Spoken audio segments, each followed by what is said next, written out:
बिस्मिल्लाहिर्रहमानिर्रहीम। तमाम अहलियान इस्लाम, तमाम अहलियान पाकिस्तान को ईद उल फ़ितर की खुशियाँ मुबारक। जैसा कि आपके इल्म में है कि पिछले साल भी हमारी जो दोनों ईदें हैं वो कोरोना की वबा के दौरान हुई। इस बार भी पाकिस्तान के अंदर जो है वो कोरोना की थर्ड वेव का जो है वो हमें सामना है, और ये आलमी वबा जो है वो पूरी दुनिया के अंदर फैली हुई है, और पाकिस्तान को भी जो है वो इसका सामना करना पड़ रहा है। तो इस ईद के खुशी के मौका के ऊपर आवाम को सबसे पहला पैगाम जो है वो ये देना चाहते हैं कि अपना मास्क जो है वो ज़रूर पहने, और मास्क पहनने के साथ साथ जो हमारी एहतियाती तदाबीर हैं कोरोना के हवाले से उनको ज़रूर अख्तियार करें, ताकि हम अपने मुल्क के अंदर इस वबा को फैलने वाले ना बने बल्कि इसको रोकने वालों के अंदर जो है वो अपना हिस्सा डालें। और मैं समझता हूँ कि हमारे शहरियों ने एक बहुत ज़्यादा ज़िम्मेदारी का मुजाहरा जो है वो करना शुरू किया है, और इसी ज़िम्मेदारी के मुजाहरे को जो है वो जारी रखना पड़ेगा। और शहरियों की बहुत बड़ी तादाद अब नज़र आना शुरू हुआ है कि वो मास्क पहनना उन्होंने शुरू कर दिया है, और इन तमाम जो हमारी एहतियाती तदाबीर हैं, SOPs हैं, इनके ऊपर जो है वो अमल दरामद जारी रखे। दूसरा, जो आज ईद के मौका के ऊपर पूरी दुनिया के जो मुसलमान हैं वो इसराइल की जानिब से मस्जिद अक्सा के ऊपर,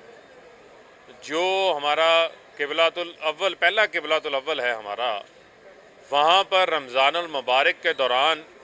जिस किस्म की जारियत, जिस किस्म की दहशत गर्दी वहाँ पर की गई है, ना वहाँ पर ये देखा गया कि बच्चों के ऊपर गोलाबारियाँ हो रही हैं, ख़वातीन के ऊपर गोलियाँ बरसाई जा रही हैं, जुल्म के जो है वो पहाड़ वहाँ पर जो है वो तोड़े जा रहे हैं। हम उसकी शदीद अल्फाज में ना सिर्फ मज़म्मत करते हैं बल्कि पूरी दुनिया को ये पैगाम देना चाहते हैं कि ये दोहरा मेयार जो है वो नहीं चल सकता। जहाँ किसी और जगह के ऊपर ये मामला होता तो पूरी दुनिया बोल पड़ती,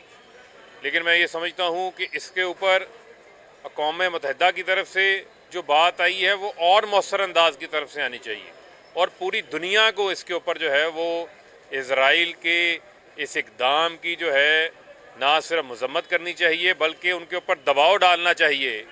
कि ये जिस किस्म की जारियत उन्होंने वहाँ पर की हुई है,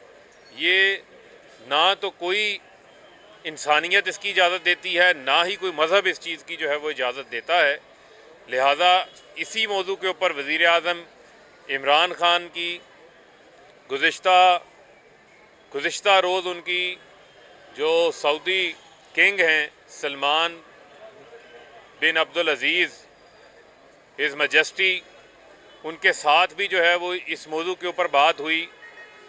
उसके ऊपर भी तशवीश का इजहार किया। और इसी तरह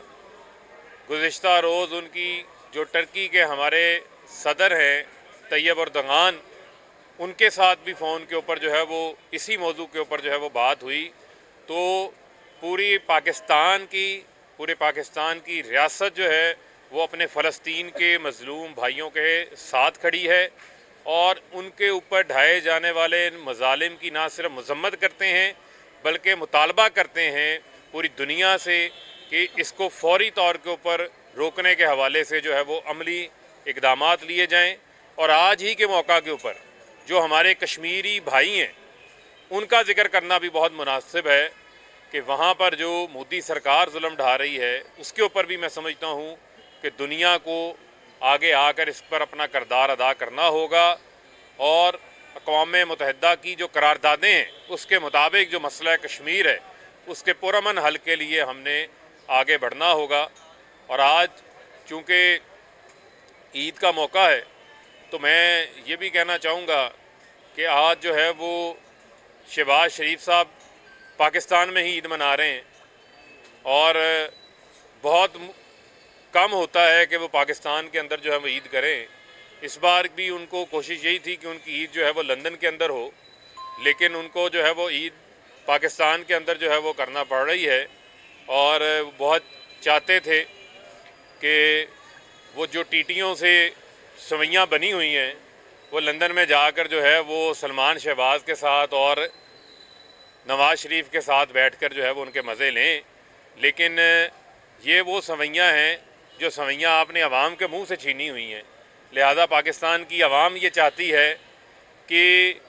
मीठा मीठा हप हप नहीं हम आपको करने देंगे, बल्कि जो है वो आपको उस सारी लूटी हुई टीटियों का हिसाब, उस मनी लॉन्ड्रिंग का हिसाब जो है वो आपको पाकिस्तान के अंदर ही है वो देना पड़ेगा। और मैं समझता हूँ कि उसके ऊपर वज़ीर आज़म इमरान ख़ान की भी एक ख़ास इस हवाले से कमिटमेंट है अपनी आवाम के साथ कि वो किसी करप्ट टोले को किसी किस्म का भी जो है वो NRO नहीं देंगे, बल्कि उनका एहतसाब जो है वो इसी मुल्क के अंदर होगा और जो लूटा हुआ पैसा है वो भी कौमी ख़जाने के अंदर जो है वो वापस आएगा। 3 सालों में मियाँ साहब आपने किसी भी लीडर से कोई करप्शन का पैसा वापस नहीं लिया, उनको तो आप NRO नहीं देंगे, कम से कम पाकिस्तानी अवाम को NRO दे दें, महंगाई से उनकी जान छुड़वा दें। इस बारे में आपका क्या है? देखें, बात यह है कि हमारे जो मुल्क का सिस्टम है, जो निज़ाम राइज है, उस निज़ाम के अंदर जो है वो हमारा काम ये है कि हमने चोर पकड़ के अदालतों के हवाले करना है, उन्होंने उनको सज़ाएँ देनी हैं और केसेस अदालतों में चल रहे हैं। और पहले भी एहतसाब अदालत ने नवाज़ शरीफ को सज़ा भी सुनाई, नाहल भी हुए, इन्हीं अदालतों से हुए। और मुझे उम्मीद है कि इन्हीं अदालतों से जो बाकी टोला रह गया है उनके भी केसेस चल रहे हैं, उनका भी एहतसाब होगा। जहाँ तक रही बात आपने अवाम की बात की, यकीनन जो अवाम है उसकी मुश्किलात का जो है वो वज़ीर आज़म इमरान ख़ान साहब को भी एहसास है। और सिर्फ़ आपकी इत्तला के लिए ये अर्ज़ करता चलूँ कि वज़ीर आज़म साहब ने ख़ास तौर के ऊपर जो है वो इक़दामात लिए हैं और शौकत तरीन साहब को भी टास्क दिया है कि महंगाई को जो है वो नीचे लेके आना है। कुछ चीज़ें ऐसी हैं जो कि हमारे हाथ में हैं, कुछ हमारे हाथ में नहीं हैं। अब हालिया दिनों में पेट्रोल की कीमतों के अंदर पूरी दुनिया में इजाफ़ा हुआ, लेकिन हमने पेट्रोलियम लेवी को कम करके 4 अरब का बोझ जो है वो हुकूमत ने खुद बर्दाश्त किया। 11 रुपये से उसको 5 रुपये पे ले आए, लेकिन आवाम के ऊपर बोझ पास नहीं किया। इसी तरीके से पूरी दुनिया के अंदर जो है वो फूड इन्फ्लेशन जो है वो ऊपर जा रही है, महंगाई ऊपर जा रही है। पेट्रोल आज भी पाकिस्तान के अंदर अगर ख़त्ते के मुल्कों का जायज़ा लें, चाहे भारत है चाहे दीगर हमारे इस खत्ते के मुल्क हैं, उसमें पाकिस्तान में आज भी जो पेट्रोल है वो बाकी मुल्कों से जो है वो सस्ता है। लिहाजा मैं ये समझता हूँ कि जो किसान है उसको पहली बार जो है वो 1800 1850 रुपये गंदम की स्पोर्ट प्राइस मिल रही है, उसे 500 रुपये इजाफी 500 अरब रुपया इजाफी मिल रहा है। और अगर मैं सारी प्रोडक्ट्स की बात करूं जिसमें चावल भी है, मकई भी है, आलू की फसल भी है, उन तमाम को डालें तो 1100 अरब इस साल जो है वो किसान को इजाफी मिला है, जिसकी वजह से जो है वो ट्रैक्टरों की सेल में भी इजाफा हुआ है, गाड़ियों की सेल में भी इजाफा हुआ है, मोटरसाइकिल की सेल में भी इजाफा हुआ है। तो अजाफी पैसा गया है। दूसरी बात, जो आवाम की आसानी के लिए आवाम की ज़रूरत है, सस्ते घर कम आमदन वाले लोगों के लिए, उसके लिए एक माहौल बना दिया वज़ीर आज़म साहब ने। और आप ये देखें कि अब सिर्फ सरकार घर नहीं बनाएगी बल्कि प्राइवेट सेक्टर को भी इनकरेज किया है। और सरकार भी जो है वो सरकारी ज़मीनें जिसके ऊपर नून लीग की कब्ज़ा माफिया ने कब्ज़ा किया हुआ था और हज़ारों एकड़ ज़मीन वागज़ार करवाई है, उन ज़मीनों के ऊपर जो है वो आम आदमी को, कम आमदन वाले आदमी को घर बना के दिए जा रहे हैं। हेल्थ कार्ड जो है वो खैबर पख्तूनख्वा के अंदर दिया जा चुका है। पंजाब में इस साल पूरी आबादी के पास होगा, 10 लाख की इंश्योरेंस होगी। तो मैं समझता हूँ कि अवाम को सहूलियात फ़राहम करना हमारी तरजीहात के अंदर शामिल है। महंगाई को भी हम इंशाल्लाह नीचे लेकर आएंगे। बाकी माशी इंडिकेटर्स आप देख लें, आप फैसलाबाद में मौजूद हैं, यहाँ पर हमारा टेक्सटाइल सेक्टर जो कि टेक्सटाइल का कब्रिस्तान बना हुआ था, और यहाँ पर आप लोग ही एक मजाक भी किया करते थे, और हकीकत भी थी, मजाक तो नहीं था, लेकिन एक ऐसा मामला बन गया था कि यहाँ पर टमाटर महंगे थे और पावर लूम जो है वो सस्ती बिक रही थी, कबाड़ के भाव तोल के बिक रही थी। आज वो हालात नहीं है। तो लिहाजा मैं समझता हूँ कि हुकूमत को चैलेंजेस भी बेशुमार मिले हैं। हमने कोई जर्मनी, फ़्रांस की इकॉनमी हमें नहीं मिली थी। हमें बैंक डिफ़ॉल्ट के ऊपर मुल्क मिला था, और वो मुल्क मिला था जिस मुल्क का वज़ीर ख़जाना अपनी ही हुकूमत के वज़ीर आज़म के जहाज़ से मुल्क से फ़रार हो चुका था। अच्छा